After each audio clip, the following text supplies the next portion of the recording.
สบายดีพ่อแม่พี่น้องคนลาวทุกท่านที่อยู่ทางในประเทศและนอกประเทศลาวมาพบกับข้าพเจ้าอีกเทื่อหนึ่งข้าพเจ้าชื่อแขกสุขพานิชเป็นคนลาวอยู่ประเทศอเมริกาอันนี้แม่นวิดีโอฉบับที่2ของข้าพเจ้าก่อนจะเข้าถึงวิดีโอฉบับที่2นี้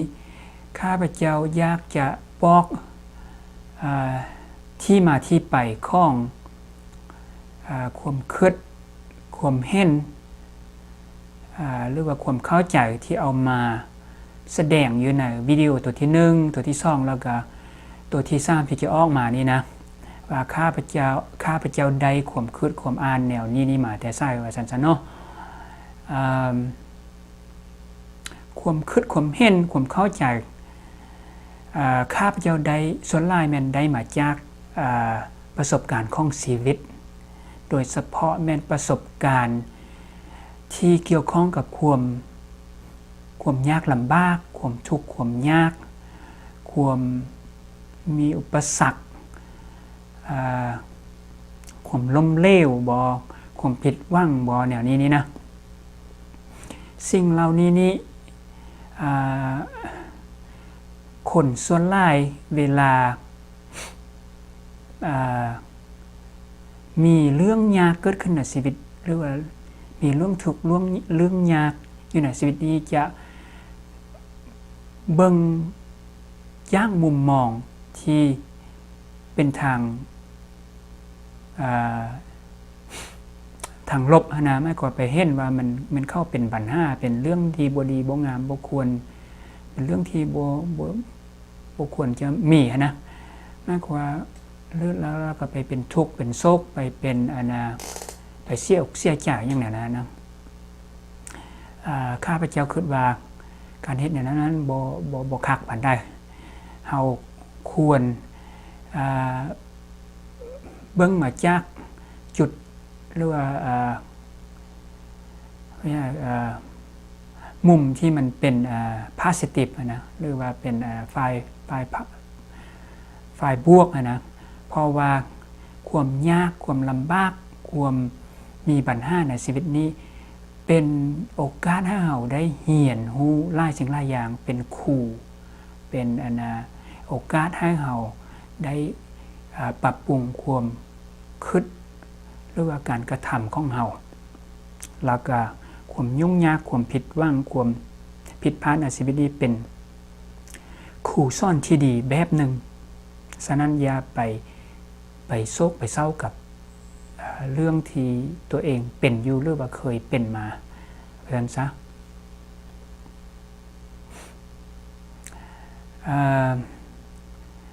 วันนี้ก่อนจะเว้าถึงวิดีโอฉบับที่2เนาะข้าพเจ้าอยากจะข้อแนะนำให้ทานผู้เบิ่งนะที่ยังบ่ได้เบิ่งวิดีโอฉบับทำอิฐนะขอให้ไปเบิ่งวิดีโอฉบับทำอิฐซะก่อนหรือว่าเบิ่งตัวนี้ไปก่อนก็ได้บ่เป็นหยังแต่ว่ามันมีวิดีโอฉบับทำอิฐแล้วก็วิดีโอฉบับที่2นี้มันมีความเกี่ยวข้องกันฉะนั้นคันถ้าหากเฮาไปเบิ่งวิดีโอฉบับทำอิฐก่อนนี้จะเฮ็ดให้การเบิ่งวิดีโอฉบับที่2นี้ง่ายขึ้นเลยเฮ็ดให้มีความเข้าใจสิ่งที่ข้าพเจ้าเว้าอยู่ในวิดีโอฉบับที่2นี้ง่ายขึ้นเลยแจ่มแจ้งขึ้นว่าซั่นซะเนาะ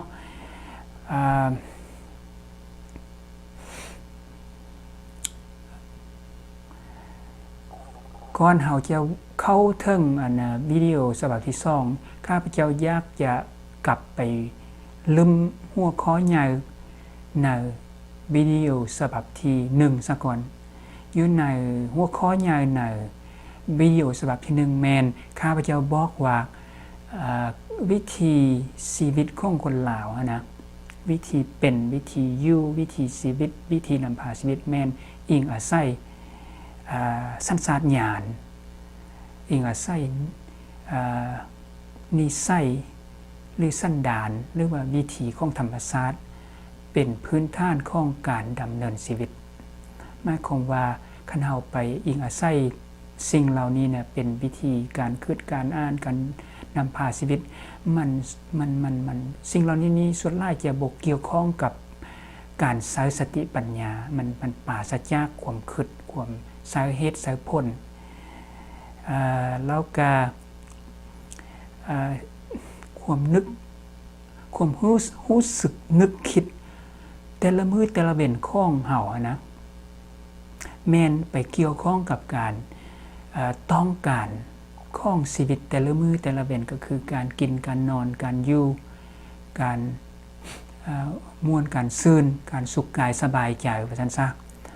ให้นะบ่หมายความบ่ไปคิดแนวเรื่องแนวอื่นบ่ไปคิดเรื่องที่มันแตกต่างไปกับเรื่องเหล่านี้หรือว่ากลัวที่เรื่องที่มันมีกลัวนี่นะมีกลัวเรื่องเหล่านี้นี่นะแล้วเรื่องเหล่านี้ส่วนใหญ่มันเป็นเรื่องของเฉพาะผู้เจ้าของนะหมายความว่ามันเป็นการที่ท่านเอาจิตเอาใจไปหมกมุ่นอยู่กับเรื่องเหล่านี้มันเกี่ยวข้องกับความสุขความทุกข์ของท่านเองแล้วก็ข้องครอบครัวของท่านเองมันบ่ไปเกี่ยวข้องความคิดของท่านนั่นน่ะมันจะบ่ไปเกี่ยวข้องบ่ไปสนใจกับความสุขความทุกข์ของผู้คนอื่นๆหรือว่าของคนอื่นว่าซั่นซะเนาะเห็นบ่มันเป็นการคิดการรู้สึกนึกคิดแบบที่ว่าแคบๆเกี่ยวกับเรื่องที่แคบๆเกี่ยวกับเรื่องที่มันเป็นธรรมดาของชีวิตนะเรื่องธรรมดาของชีวิตว่าซั่นซะมันบ่มีความคิดของเฮาความอ่านของเฮาความฝันของเฮาความอยากรู้ของเฮามันบ่ไปเกี่ยวข้องกับเรื่องที่มันลึกมันซึ้งมันกว้างมันกว้างมันสำคัญมันมีความหมายนะส่วนหลายมันจะบ่ไปเกี่ยวข้องกับเรื่องนั้นส่วนหลายมันจะเกี่ยวข้องกับเรื่องการอยู่การกินการรับการนอนเรื่องธรรมดาของชีวิตนะเห็นนะหมายความว่าชีวิตแบบนั้นมันเป็นชีวิตแคบๆความคิดแคบๆอยากรู้อยากเห็นน้อยอยากรู้อยากเห็นแคบๆเห็นบ่ฉะนั้นมันจึงบ่แปลกที่ว่าประเทศลาวเฮาบ่มีเป็นประเทศที่ทุกข์ยากเป็นประเทศที่บ่มีการพัฒนาผู้คนบ่มีผู้คนทุกข์ยากลำบากว่าซั่นซะประชาชนทุกข์ยากลำบากบ่มีคนมีความสามารถขาดคนมีความสามารถมีสติปัญญามันบ่แปลกเพราะว่าวิธีการคิดของเฮานั้นมันใช้มันบ่ใช้สติปัญญาเลยนะคือว่าบ่ใช้สติปัญญาเลยความจริงแล้วมันก็เป็นการแบบว่ามันเป็นการความคิดแบบที่ว่ามันอยากจะเอิ้นว่า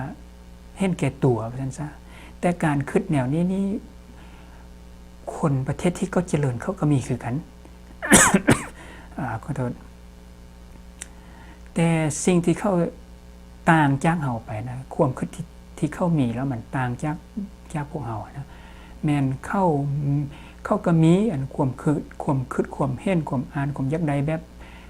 บบพื้นฐานนั่นนะแต่เขามีความคิดความอ่านความอยากรู้อยากเห็นที่มันเกี่ยวกับเรื่องที่ว่ามันบ่ธรรมดาเรื่องที่มันบ่เป็นเรื่องของแต่ละมื้อแต่ละเว้นนะเป็นเรื่องที่มันลึกมันซึ้งมันสำคัญมันกว้างมันไกลนะเขามีแนวนั้นอีกนะแต่เฮานี่หยุดแต่อยู่ที่เรื่องชีวิตประจำวันซื่อๆมันความแตกต่างกันมันอยู่บนนั้น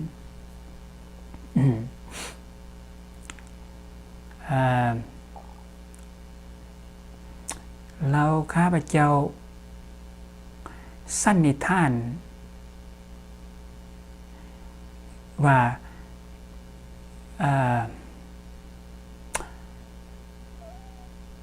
ประเทศขอโทษคนชาวตะวันตกนี่นะเขาเป็นเขาเป็นผู้นำไม่ครับผู้นำในผู้นำในโลกทางด้านหลายด้านทางหลายด้านว่าซั่นซะในเรื่องเศรษฐกิจในเรื่องการทหารในเรื่องวิทยาศาสตร์ในเรื่องสังคมในเรื่อง อิทธิพลนี่นะเข้าเป็นผู้นำนะโลกเขาเป็นผู้ใด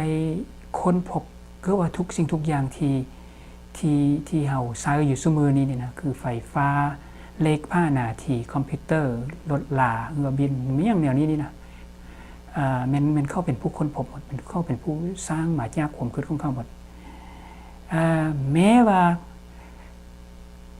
การประสบความสำเร็จของเขานะมันเป็นหน้าได้รับความยกย่องมันเป็นหน้านับถือมันเป็นสิ่งที่มหัศจรรย์ว่าซั่นซะเนาะมันบ่หมายความว่าพวกเขานะมีความเหนือเฮามันยังบ่มีความเหนือเฮาทอได้ดอกสิ่งที่เฮ็ดให้เขาเป็นแนวนั้นนะแม่นมันเป็นอันนี้เขานั้นถามคำถามที่เขาถามตัวเองเขานะมันเป็นคำถามที่กวมโลกมันเป็นคำถามที่กวมจักรวาลมันเป็นคำถามที่ลึกมันเป็นคำถามที่กว้างแต่คำถามที่คนลาวมักถามตัวเองนี่นะมันเป็นคำถามแบบที่ธรรมดาก็คือว่าไปถามเรื่องอยู่เรื่องกินเรื่องชีวิตประจำวันแนวนี้นี่นะเรื่องไม่ควรเป็นคำถามที่ตื่นเป็นคำถามที่ว่าเป็นพื้นฐานที่สุดว่าซั่นซะเข้าก็มีคือกันคำถามแบบเฮานะแบบคำถามตื่นคำถามแบบว่าพื้นฐานนะแต่เข้าแบบว่าแล้วเขาถามเขาบ่หยุดแต่เท่านั้นเขาถามตัวอื่นคือกันเขาคือตัวอย่างคือว่าเขาอยากรู้ว่าจักรวาลนี้มันมาแต่ไสไปไหนนะมันต่างกันหลายกับว่าโอ้ยสิกินหยังเด้มื้อนี้นะข้าพเจ้าเคยได้ยินความเว้าของนักปราชญ์หรือว่าคนที่เข้าคิดเลิกนี่นะที่มันมีสัจธรรมนะข้าพเจ้าจะเอามาฝากวางไว้ให้กันกับคนลาวมาเว้ากับคนลาวได้ยินได้ฟังคือกันเนาะก็คือว่ามันมีคำเว้าของพระพุทธเจ้าบอกว่าแนวนี้เจ้าคิดแนวได้เจ้าใดแนวนั้นหรือว่าเจ้าเป็นแนวนั้นมันประมาณนั้นเจ้าเป็นอย่างเจ้าใดอย่างมันทุกสิ่งทุกสิ่งทุกอย่างที่เจ้าเป็นหรือว่าทุกสิ่งทุกอย่างที่เจ้าใดในชีวิตแม่นมันเป็นพ้นจากความคิดของเจ้าว่าซั่นซะ เป็นความคิดที่เจ้าได้คิดแล้วด้วยความคิดของเจ้าสร้างโลกนี้มากกว่าสร้างโลกของเจ้าแหละมันไม่ความว่าได้ก็ไม่ความว่าเจ้าคิดจะจ้าเจ้าก็ได้เรื่องจะจ้าเจ้าคิดเรื่องตื่นเจ้าก็ได้เรื่องตื่นเจ้าก็เป็นคนตื่น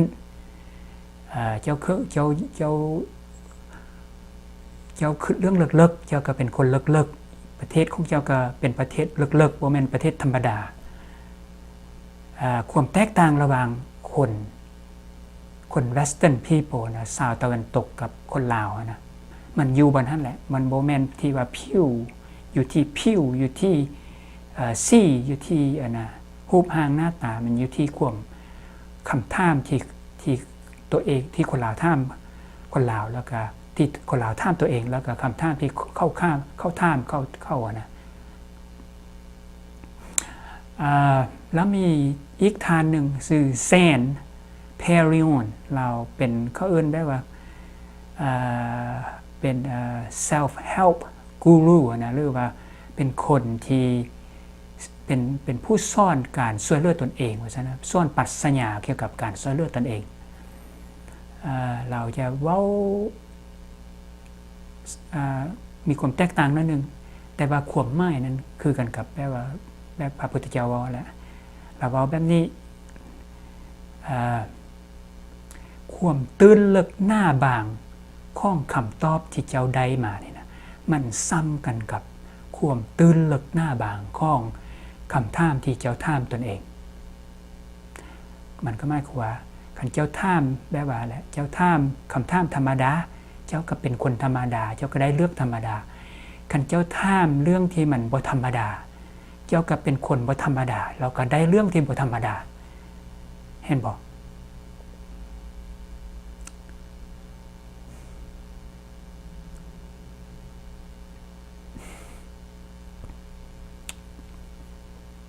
ข้าพเจ้าบอกว่าจะมาอยู่ในวิดีโอตัวที่2นี้จะข้อมาแนะนำวิธีชีวิตหรือว่ามาให้ข้อคิดเกี่ยวกับวิธีชีวิตที่มัน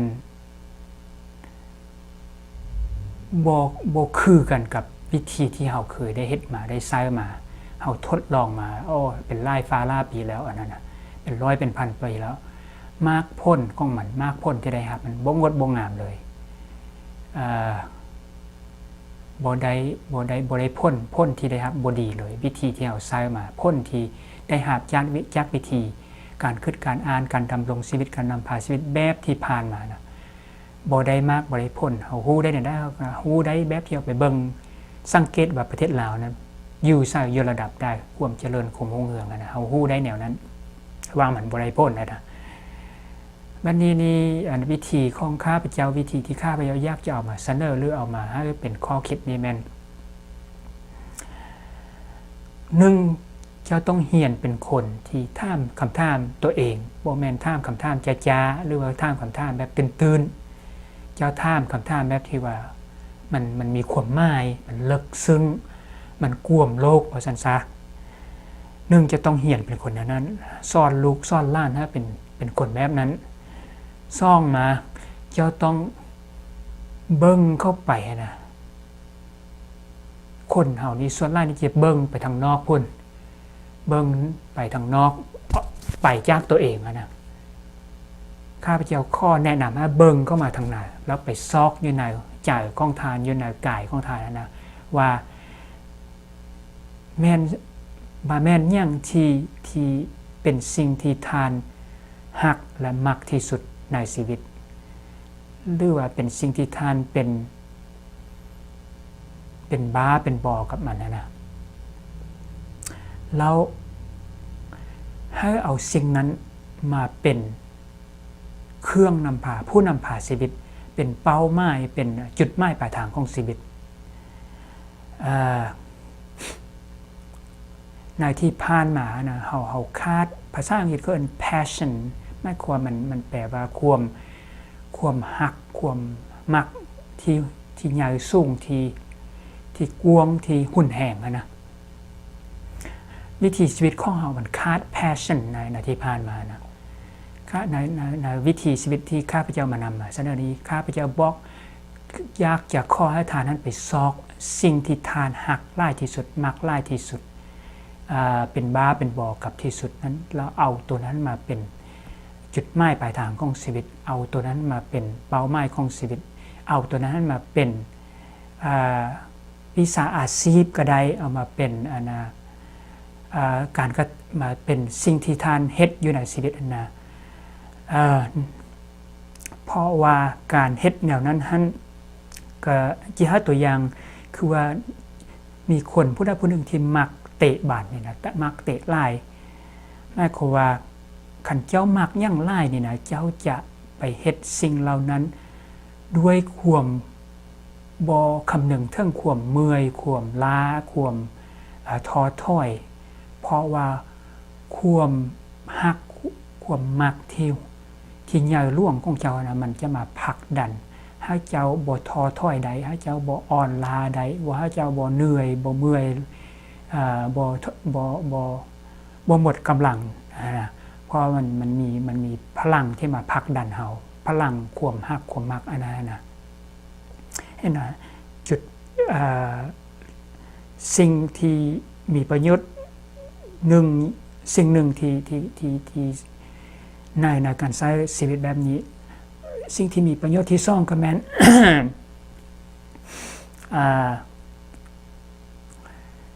มันจะเฮ็ดให้ทานนั้นรู้สึกว่าในชีวิตของทานนั้นมีจุดหมายปลายทางคันเวลาที่ทานรู้สึกว่าทานมีจุดหมายปลายทางในชีวิตนี่นะทานจะรู้สึกว่ามีความบ่สับสนในชีวิตรู้ว่าตัวเองยักไปใส่ยักมาใส่ยักไปทางได้บ่ยักไปทางได้ แล้วก็มีความโล่งแล้วก็มีความเบา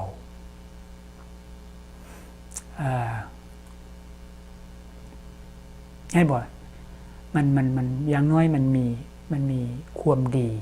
มันมีสิ่งที่มีประโยชน์2อย่างในการใช้ชีวิตแบบนี้แบบที่สำคัญก็แม่นแบบว่าแหละคันเจ้าเฮ็ดได้ที่มันเจ้ามักนะเจ้า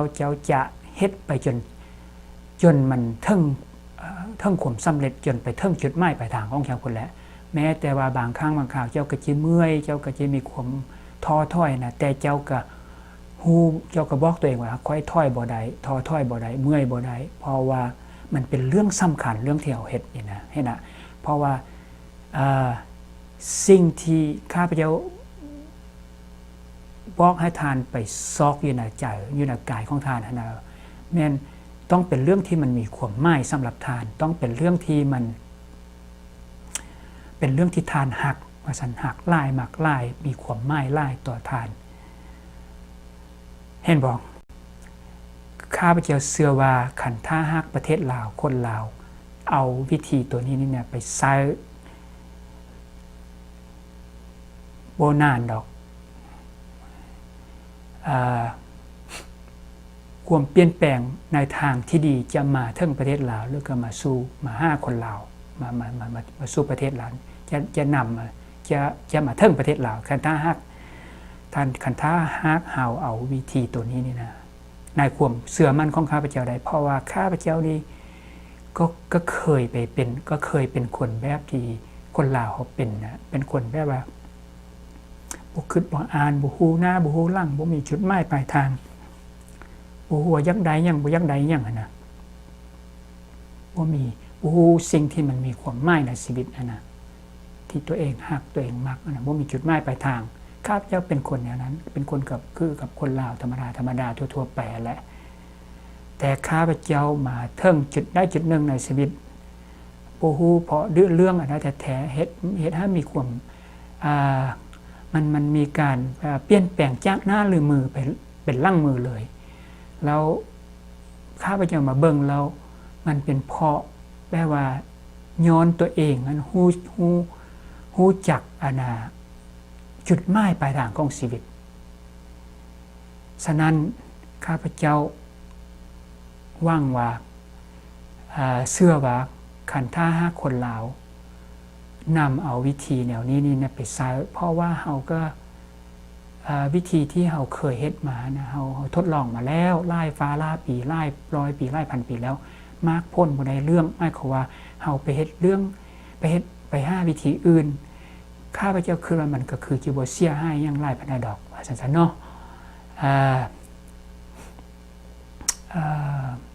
แล้วสิ่งหนึ่งนี่นะข้าพเจ้าอยากจะบอกนั้นข้าพเจ้าอยากจะเว้านี่ก็แม่นปัญหาของประเทศลาวนี่นะมันบ่มีวิธีทางที่ใช้เวลาสั้นนะวิธีทางจะเปลี่ยนวิธีที่จะเปลี่ยนประเทศลาวจากสถานการณ์ที่ทุกข์ยากป้ามองจากสถานการณ์ที่ทึกประเทศอื่นมาข่มเหงอย่างแนวนี้นี่นะเป็นประเทศที่บ่เจริญบ่รุ่งเรืองสภาพการแนวนี้นี่นะถ้าไปเป็นประเทศที่เจริญรุ่งเรืองประเทศที่มีคนมีความสามารถมีประชาชนมีความสลาดหลักแหลมมีความรู้ความสามารถนี่นะมันบ่มีหนทางที่ใช้เวลาสั้นมันหนทางเดียวที่มีนั้นเป็นหนทางใช้เวลายาวบ่มีคำไหว้วอนคำวิ่งวอนบ่มีน้ำมนต์บ่มียาวิเศษบ่มีพระเจ้าองค์ใดสามารถที่จะมาเปลี่ยนแปลงสภาพการของประเทศลาวให้แตกต่างไปกับที่มันเป็นอยู่ในสมัยนี้นี่นะทางเดียวนั้นก็แม่นข้าพเจ้าเชื่อว่าแบบที่ข้าพเจ้าแนะนำมานี่นะจะเป็นหนทางหนึ่งที่จะคันท่าคนนำเอาไปใช้ได้จะในระยะยาวนี้นะจะนำมาในสิ่งที่ดีที่งามที่เจริญรุ่งเรืองในประเทศลาวมาถึงนี้ข้าพเจ้าขอหยุดไปเพียงเท่านี้ซะก่อนเนาะเพราะว่าบ่อยากให้มันยาวหลายแล้วก็ข้อจงไว้เบาในวิดีโอตัวที่3แต่ อยู่ในวิดีโอตัวที่3นี้จะแมนข้าพเจ้าอยากจะข้อเว้าเรื่องการปฏิบัติตนเองนี่นะเฮ็ดแนวได้ภาคปฏิบัติว่าซั่นซะแต่ละมือแต่ละเว้นนี้เจ้าควรเฮ็ดหยังจะควรเฮ็ดแนวได้ว่าซั่นซะเนาะโอเคก็ข้อขอบใจที่มาเบิ่งมาฟังหวังว่ามันจะมีประโยชน์ต่อทานแล้วก็ขอให้บอกให้ลูกให้หลานให้หมู่ให้เพื่อนให้ญาติพี่น้องเพราะว่าข้าพเจ้าขึ้นมามันเป็นเรื่องที่ดีมีประโยชน์เราเจอกันเทื่อหน้าสบายดีเด้อ